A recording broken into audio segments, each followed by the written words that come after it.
call me A Rank, the way I A spanked. Hey everybody, what's up? Welcome back to the Game Sketch today, and only today we are here to finally do something I've been waiting to do, and that is going to be ranking the Sonic Racing games. Throughout the year, I was actually playing through all the different Sonic Racing games, and I figured, now that we've played through all of them, it's time to lock in and finally rank this. So of course, make sure to follow your boy, subscribe to your boy here, support the content, get us all to 100K for next year, and let's do this. So if you notice I'm not able to yell, it's because I'm not in my current home, I'm in other people's places, so lock in. All right, let's start here. So we have about 1, 2, 3, 4, 5, 6, 7, 8, 9, 10, 11, 12, 13, 14, 15 racing games that they consider. So let's get right into the first two, Sonic Drift 1 and 2, because I feel like I'm not gonna lie, I would lump these kind of in the same category.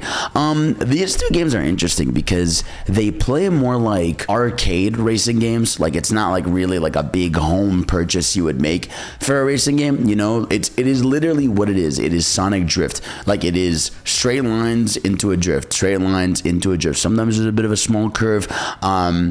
They introduce some items, but I feel like this game is mainly carried by like cool sprites. The music isn't really all that. Again, there's some cool animations, but there's not really much to these games. These are games that like you would check out for historical reasons, but I don't think you'd ever get in there to really play with others, or you'd even play by yourself, unless you're psychotic. But yeah, I don't know. These games are fun experiments. It's cool that they're the first in the series. I love the cover art with Sonic with the red car. There's like some cool ideas here, but like, it's funny, there's nothing about this game where I'd be like, oh, I would love to see them implement this in a future game. It's kind of just like, they're here, like they exist. This is definitely like what you would expect a car racer to look like in the 90s. So I'm kind of gonna put them in D. Again, they're not bad things or bad games, but it's just kind of like they exist. I mean, maybe I put them in C because they don't like control awful. They do have cups, so there's some sort of content in there. And again, like I said, the time I spent with it, like playing it on stream, I had a good time, but it's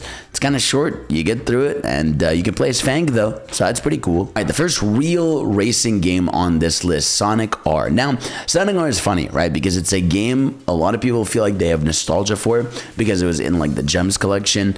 Or was it Gems? It was one of the collections that they had. But regardless, Sonic R was in there. And I will say about Sonic R, I think it's a very fun experience, like experimental game.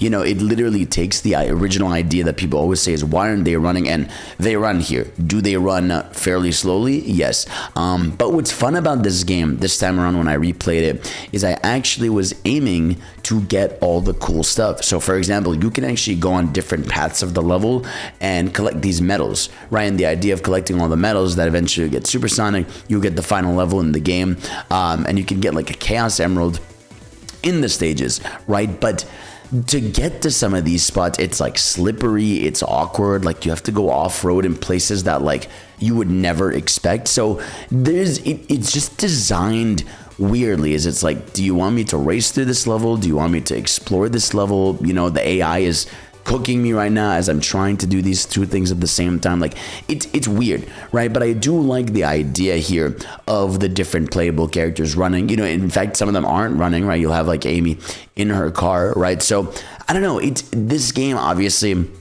people though recognize it for its music, right? Absolute music carry, like some of the best Sonic music out there. But like gameplay wise, man, it's just not really fun, but it's not awful. I feel like for me, when it comes to Sonic like R, like really learning it, sitting down, playing it, enjoying like the tracks. It's a small track selection. I think it's like 6 or 7. But yeah, I don't know. I think they would just kind of that.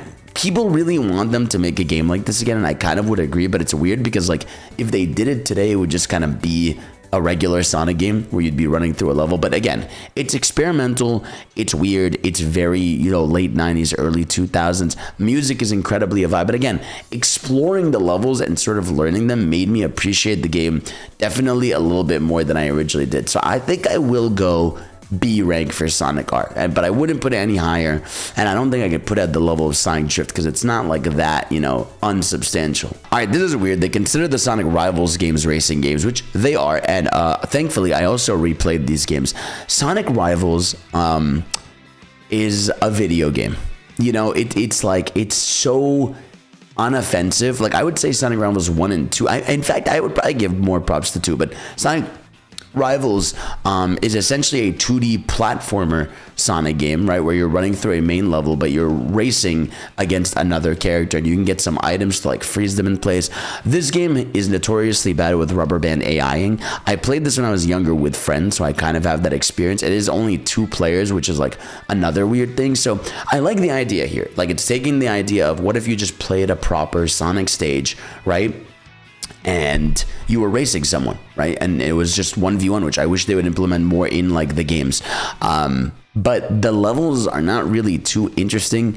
The item selection is pretty simple, right? And again, the AI in the game, which you are facing constantly, is pretty whack, right? But for the most part, I don't know. What would I say about this one? Like, I like the story mode. It has a little story mode where characters are getting captured by cards, and it's a little silly. It's nothing too crazy for Sonic. It's got a decent selection of characters, but overall, like I said, the overall speed of the game is pretty good. It's fun, but again, if it wasn't for the bummy rubber band AI, I feel like I'd enjoy the game a lot more. But for now, I would put Sonic Rivals 1.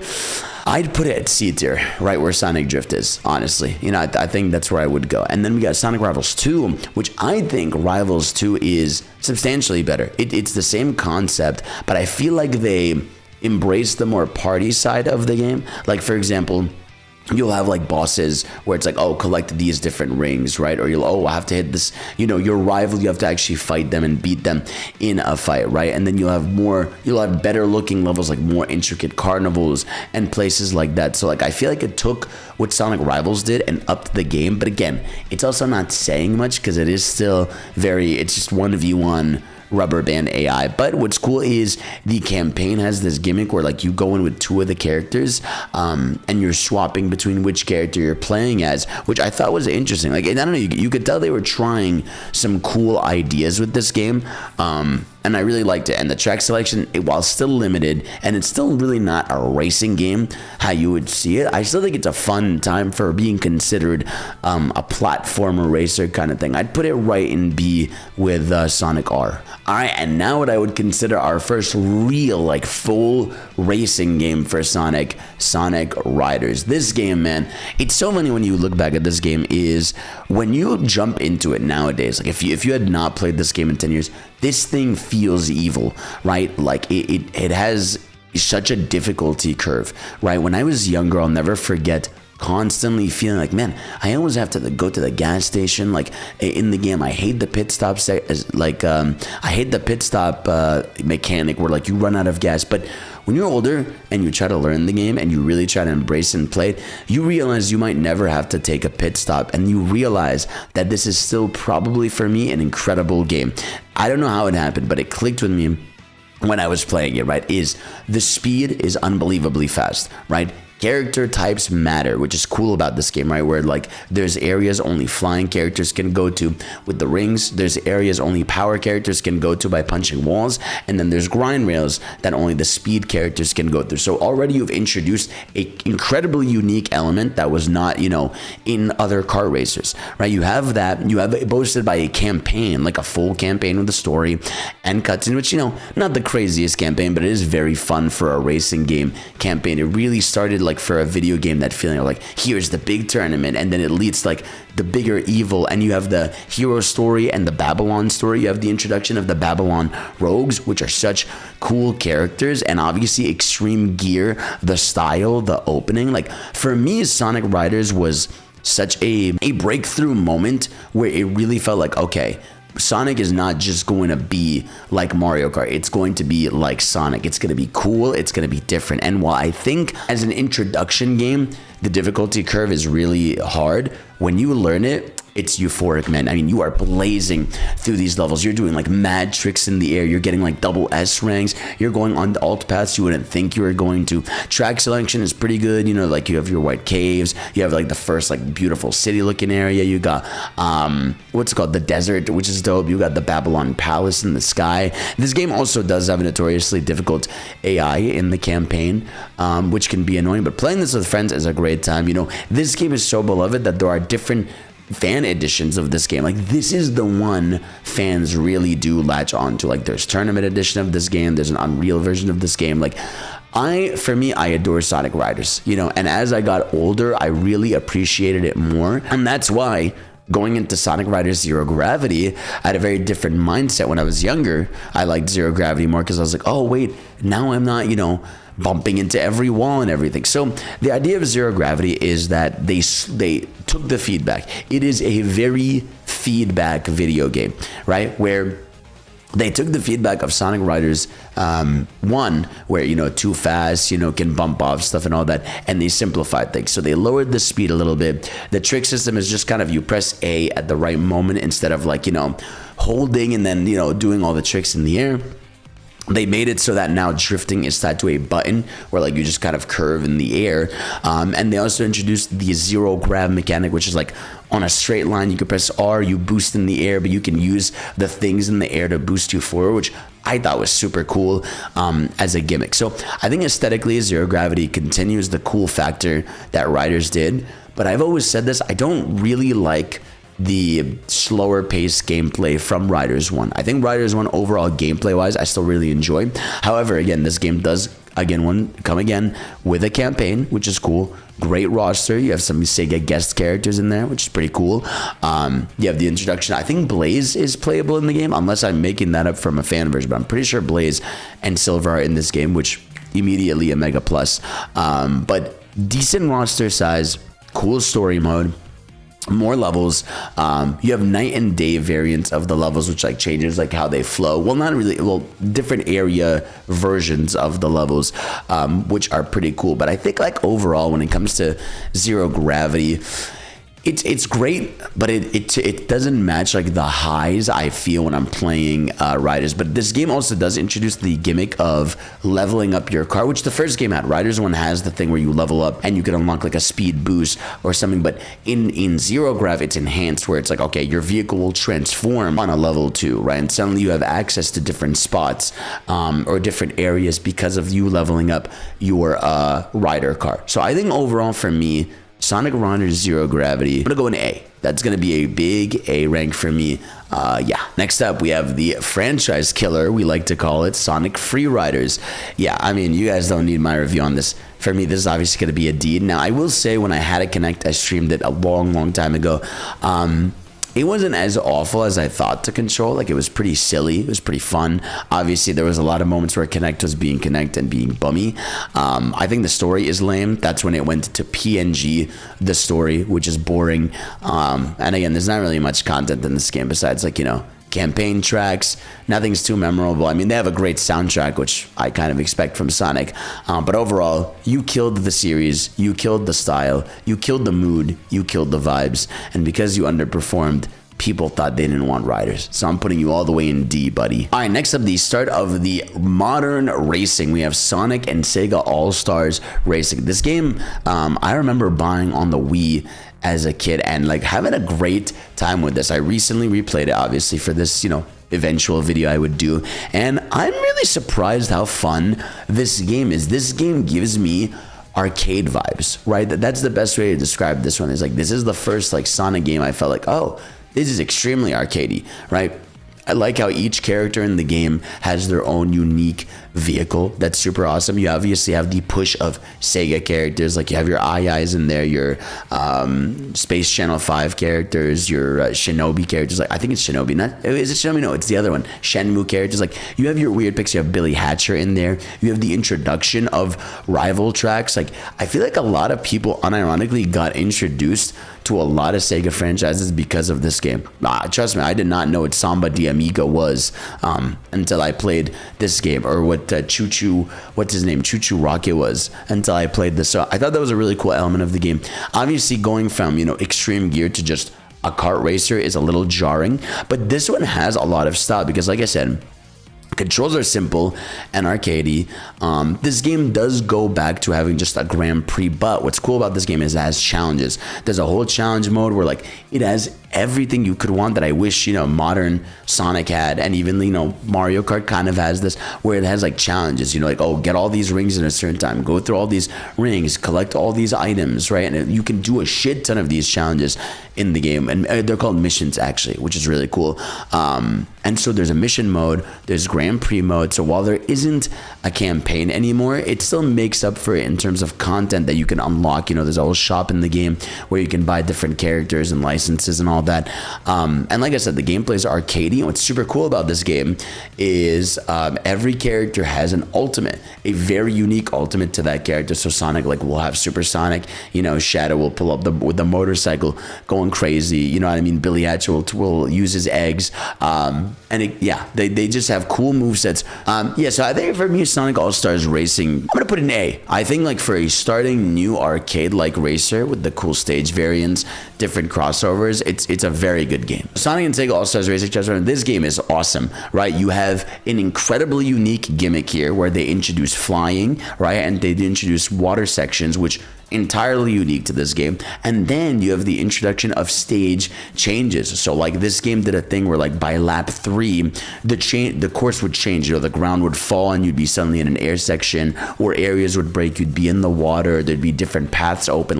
That stuff was mind-blowing to me. I remember playing that back then and be damn, this is the future of kart racers. This is what they need to do for these to be super cool. I love the dynamic courses. You have more crossover characters. Dude, Banjo and Kazooie are in this game.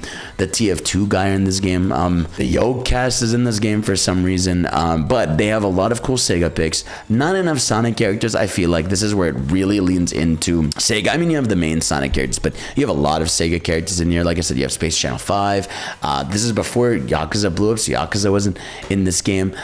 I think you have Shinobi, you have, obviously you have Jet from Jet Set, you have the Crazy Taxi characters. There's a lot of cool characters, and this game has a full campaign, but again, it's mission mode campaign, which I think is super fun. Very mobile game style where you can 3-star the levels or 2-star them, 1-star them, and get more unlocks, more things in the game. But again, these games no longer have story campaigns, which is kind of a letdown, but I do think overall this game is incredibly fun. I think this game does suffer from a bit of an ugly look. I hate to say, there's something about this game when you watch in videos, it looks a little washed up in the colors, which bothers me.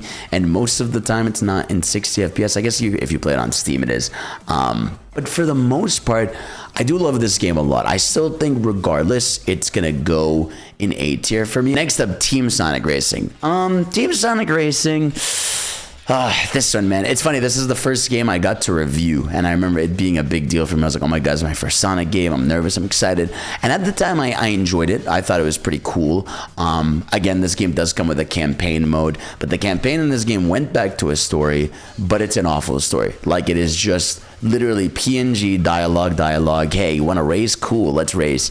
You get some funny character moments. You get the introduction of in-stage dialogue, which is pretty fun.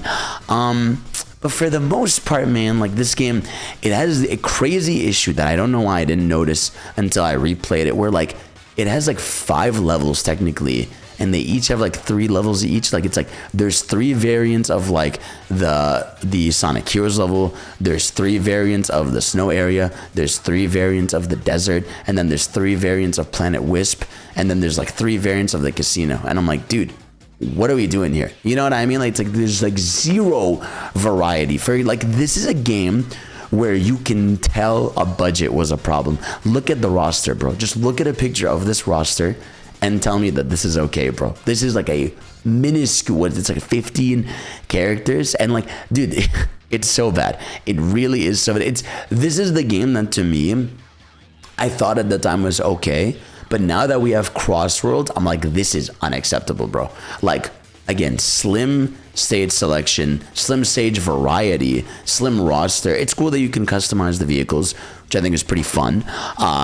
But besides that, man, I mean, lame campaign. The only thing that saves this game, I think, from being, I wouldn't put it in D, because I feel Free Rise is actually a bad thing. Is it still controls fine, and like I said, it has the campaign with missions and stuff, and it has an incredible soundtrack. Obviously, people talk about this game all the time.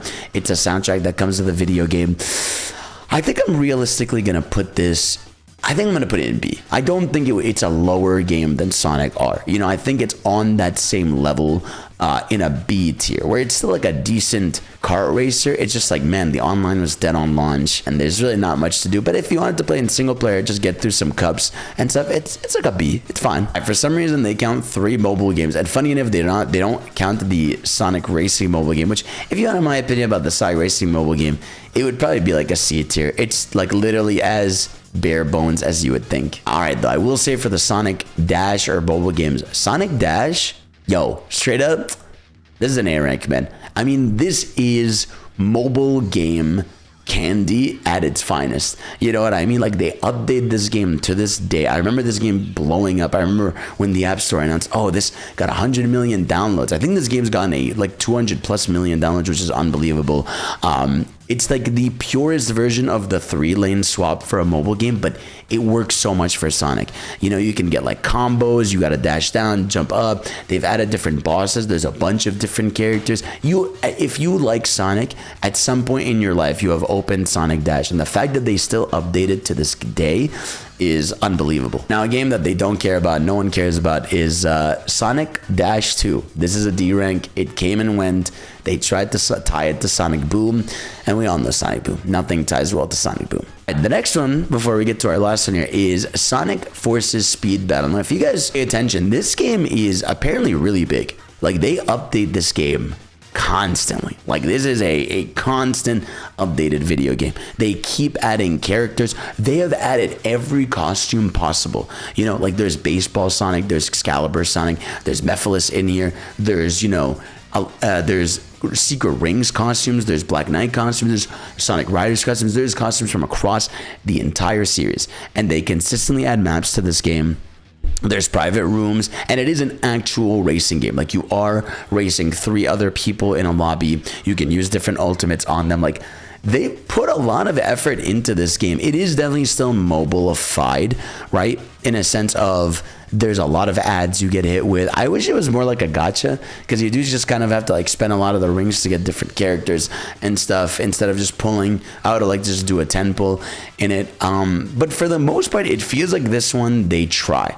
You know what I mean? I feel like that's the best way to put it, but it is still like in that 3-lane mobile style. But I would put it, honestly, I'm gonna put both of these in B. I do feel weird putting like mobile games on the tier of these like amazing A ranks for the racing, and even then, Sonic Dash, calling it a racing game when it's single player is kind of stretching it, so I might lower. I feel like I was too nice to Sonic Dash. I'm gonna put it in C, because it's not really a racing game. It's like a race against yourself, whereas like this is actually a substantial racing game, so I would put it in B. All right, and then we have our final game, Sonic Racing CrossWorlds. Man, this game, obviously, I have talked about, you know, to death all year, but it is so clear to me that this is an S rank game. You know what I mean? Like, it's so clear to me this is the one. In fact, when the game launched and I was playing it for a little bit, I still was debating, like, do I like this more than Sonic Riders? Because Sonic Riders still, I think, has sauce, but this game has like its own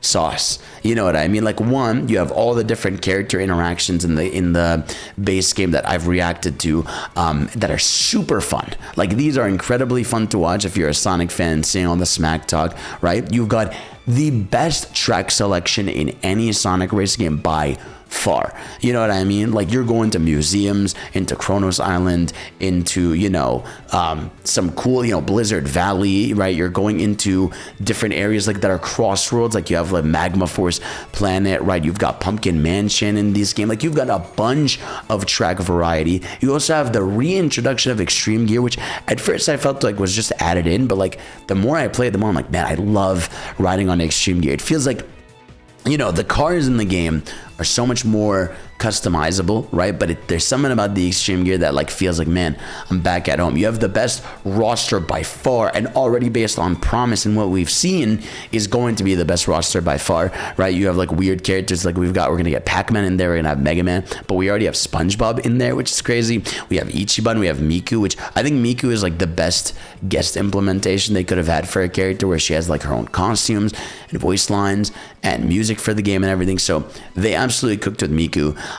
But I think overall, man, this game, like literally the only thing I would say it lacks over maybe OG Riders is still like a fully fledged campaign, right? And I would have liked some challenge modes that it had in Sonic Racing. But this game, man, gameplay wise, I just think is incredible, right? You have the gadget system in the game, which makes it so that everybody's playing in their own style. Like I run the gadget set of level 4 drifts, but some people focus on gadget sets for rings. Some people focus on gadget sets for items. Like everybody's kind of playing this game in their own way, you know, and they treated this game like a mainline release, and I really commend them for it. I think overall for me, like Racing Crossroads is absolutely S tier. I think it's the best Sonic Racing game they've ever made. I'm just gonna say it, you know, based on what we have in there already, based on how crack addicting it is, based on even what's to come that's promised, I already think it's the best. And you know, overall, if you look at this catalog, right, like, so 2 D tiers with Sonic Dash 2 and D and Freerise, that makes sense, right? C tiers with the Sonic Drifts makes sense with Sonic Rivals in there. B rank with Sonic R, Sonic Rivals 2, Team Sonic Racing, and then you've got in Sonic, you know, Mobile Dash, and then you've got A rank Zero Gravity, Transform, All Stars Racing, and then in the S ranks you've got Crossroads and Riders. And it really puts into perspective, like, I like that, you know, Sega and Sonic went into the racing foray. You know, I think it was a good idea on their part to jump into this genre for a series that's all about high speed. I know everybody jokes about why isn't he just run, but for them working on these as a franchise, as a racing series, I think overall they've done a pretty good job at managing this. And I was wondering about this, like, do I want a sequel to Crossroads, or do I want them to just keep updating? Because the game is pretty fucking good. So I wouldn't even mind if, like, they update this game for like 2 years, maybe on the back end start a sequel, right? But I don't even think you can go back to Riders after this. I mean, the Extreme Gear is awesome, but the cars are sick too, and all the customization you could do with them. Like, I almost feel like now it would be weird if you got rid of the vehicles. Funny enough, I never thought I would say that, right? I would have said, oh, just give me a Riders game. I do think I'd like more stuff, like, you know, like better looking character models and, you know, more costumes and stuff, but maybe that will come. And, you know, I would like them to expand the customization, but between an incredibly fluid online, an actual game that feels like you can play it competitively, even if it drives you a little crazy. Overall, I think Sonic Racing Crossroads is like chef's kiss, the cream of the crop for these. But Riders, man, that peak style, bro, you can't recreate style like that. I don't know, will we ever get a game like Riders? I don't know, but we did get that animated opening or intro for Crossroads, which was also pretty peak. That's gonna be it for my ranking of these Sonic Racing games. Please let me know in the comment section below, what is your ranking of the games? How do you feel about Sonic Racing as an overall franchise? Thank you all for watching. Of course, I'll see you all next time. Peace out.